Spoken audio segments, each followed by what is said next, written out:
بسم اللہ الرحمن الرحیم۔ شروع کرتا ہوں اللہ کے پاک نام سے جو بہت بڑا مہربان نہایت رحم والا ہے۔ دوستو، بہنوں، بھائیوں، بزرگوں، السلام علیکم۔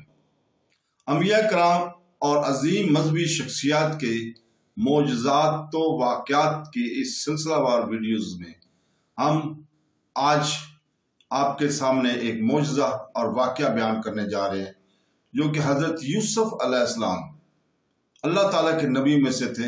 وہ حضرت یعقوب علیہ السلام کے بیٹے تھے اور انہیں غیر معمولی حسن، حکمت اور خوابوں کی تعبیر کی صلاحیت سے نوازا گیا تھا۔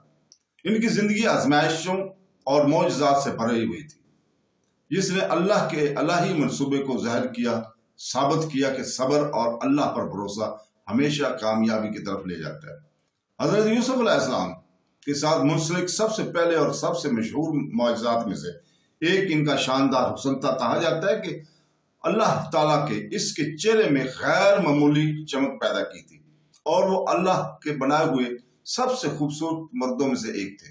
ان کی خوبصورتی اس قدر دلکش تھی کہ مصر کی عورتیں اسے دیکھ کر اس قدر مسحور ہوئیں کہ پھلوں کو چھیلتے ہوئے، کاٹتے ہوئے غلطی سے اپنے ہاتھ کاٹ ڈالے۔ یہ واقعہ جو قرآن پاک میں بیان ہوا ہے، اس کے ظاہر ہوتا ہے کہ لوگ اس کے لیے کس قدر کشش اور تعریف رکھتے تھے۔ تاہم اپنی خوبصورتی کے باوجود وہ عاجز رہے اور اللہ سبحانہ تعالیٰ کے لیے اپنی عقیدت پر توجہ مرکوز رکھی۔ حضرت یوسف علیہ السلام کا ایک اور عظیم معجزہ ان کی خوابوں کی تعبیر کی صلاحیت تھی، جو انہیں اللہ تعالیٰ کی طرف سے عطا کی گئی تھی۔ چھوٹی عمر سے ہی وہ خوابوں کی تعبیر سمجھنے کی صلاحیت رکھتے تھے۔ ان کے پہلے خوابوں میں سے ایک جو اس نے اپنے والد کے ساتھ شیئر کیا، سورج، چاند اور 11 ستاروں کے بارے میں تھا۔ ان کے والد حضرت یعقوب علیہ السلام نے فوراً پہچان لیا کہ اس خواب کا گہرا مطلب ہے، اور حضرت یوسف علیہ السلام کو خبردار کیا کہ وہ اپنے غیرت مند بھائیوں کے ساتھ اس کی اشتراک نہ کریں۔ یہ خواب بعد میں اس وقت پورا ہوا جب یوسف علیہ السلام مصر میں ایک اعلیٰ عہدہ دار بن گئے، اور ان کے خاندان نے ان کے آگے سر جھکا دیا۔ اپنے والد کے پیارے ہونے کے باوجود حضرت یوسف علیہ السلام کو اپنے بھائیوں کی طرف سے حسد اور خیانت کا سامنا کرنا پڑا۔ انہوں نے ان کے خلاف سازش کی اور اس سے جان چھڑانے کے ارادے کا الہی منصوبہ کام کیا۔ انہیں کنویں میں پھینک دیا، تاہم اللہ جو کرتا ہے وہی ہوتا ہے، اور بعد میں اسے مسافروں کے ایک قافلے نے پایا جو اسے مصر لے گیا۔ یہ ایک اور معجزہ تھا، کیونکہ انہوں نے یوسف علیہ السلام کی عظمت کی طرف سفر کا آغاز کیا۔ کنویں میں گرنے کے بجائے اسے بچایا گیا اور اس جگہ لے جایا گیا جہاں اللہ سبحانہ تعالیٰ اس کے درجات بلند فرمائے گا۔ مصر میں اسے ایک غلام کے طور پر فروخت کیا گیا، اور بالآخر ایک اعلیٰ عہدیدار کے گھر جا کر رہنے لگے۔ غلام کی حیثیت سے بھی حضرت یوسف علیہ السلام کو حکمت اور اچھے کردار سے نوازا گیا تھا، جس کی وجہ سے وہ پہلے ارد گرد کے لوگوں کا محبوب بنا۔ تاہم ایک اور بڑی آزمائش اس وقت آئی جب العزیز کی بیوی نے اسے بہکانے کی کوشش کی۔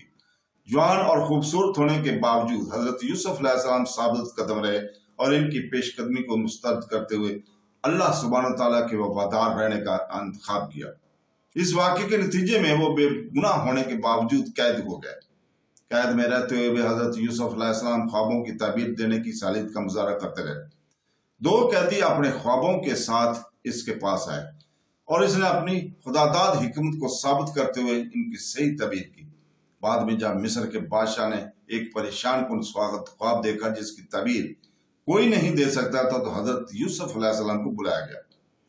انہوں نے وضاحت کی کہ بادشاہ کے خواب میں 7 سال کی خوشحالی اور 7 سال قحط کی پیشین گوئی کی گئی ہے۔ اس کی درست تشریح نے بادشاہ کو متاثر کیا، اور بالآخر اسے جیل سے رہا کر دیا گیا اور خوراک کی فراہمی کا انتظام کرنے کے لیے مصر میں ایک اعلیٰ عہدہ دیا گیا۔ حضرت یوسف علیہ السلام کا سب سے بڑا معجزہ اس وقت سامنے آیا جب ان کی دیرینہ گمشدہ بھائی، جنہوں نے ایک بار ان کے ساتھ غداری کی تھی، نادانستہ طور پر قحط کے دوران خوراک کی تلاش میں مصر پہنچ گئے۔ بدلہ لینے کی بجائے حضرت یوسف علیہ السلام نے ان کو معاف کر دیا اور ان کی اصل شناخت ظاہر کر دی۔ اس بھروسہ نے اس اقتدار کی مقام تک صبر، ایمان اور اللہ کو پہچانا۔ اور آپ اور اپنے خاندان کی ان کی ضرورت کے وقت مند کرنے کی قابل تھے۔ ان کے والد حضرت یعقوب علیہ السلام بھی ان کے ساتھ مل گئے، اور ان کا بچپن کا خواب اس وقت پورا ہوا جب ان کے خاندان نے ان کے سامنے تعظیم کی ساتھ سجدہ کیا، جیسا کہ انہوں نے برسوں پہلے دیکھا تھا۔ حضرت یوسف علیہ السلام کی کہانی ایمان، صبر اور تقدیر الہی کی تکمیل ایک زبردست مثال ہے۔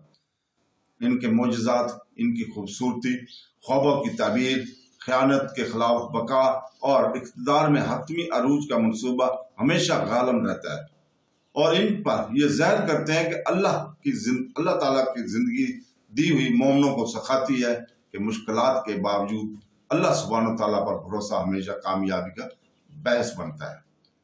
تو دوستو، اس کے ساتھ ہی ہم آج آپ سے اجازت چاہتے ہیں کل تک کے لیے۔